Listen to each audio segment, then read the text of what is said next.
श्रीमद् भगवद गीता अध्याय 4 श्लोक 36। अपि चेदसि पापेभ्यः सर्वेभ्यः पापकृत्तमः सर्वं ज्ञानप्लवेनैव वृजिन संतरिष्यसि।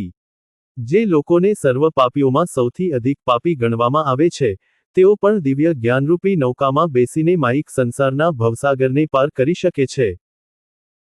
માયિક સંસાર એક મહાસાગર સમાન છે, જેમાં પ્રાણી જન્મ, રોગ, વૃદ્ધાવસ્થા અને મૃત્યુરૂપી પ્રવાહોમાં ગોથાં ખાધા કરે છે।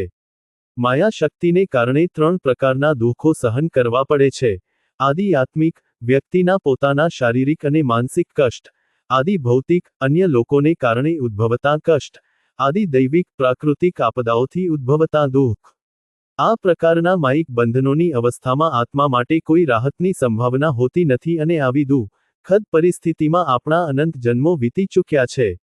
જેમ મેદાનમાં ફૂટબોલ ખેલાડીઓના પગની ઠોકર ખાતો રહે છે, તેમ આત્મા તેના પુણ્ય કે પાપયુક્ત કર્મોને અનુસાર ઉન્નત થઈને સ્વર્ગલોકમાં જાય છે, વળી નરકવાસ જેવા નિમ્નલોકમાં પટકાય છે અને પૃથ્વીલોકમાં પાછો ફરે છે। દિવ્ય જ્ઞાન સંસાર સાગર પાર કરવા માટે નૌકા પ્રદાન કરે છે। અજ્ઞાની લોકો કાર્ય કરે છે અને તેનાથી બંધાઈ જાય છે, જ્યારે આ જ કર્મો ભગવાનના યજ્ઞ તરીકે કરવાથી જ્ઞાની મુક્ત થઈ જાય છે। આમ જ્ઞાન માયિક બંધનો કાપવા માટેનું સાધન છે।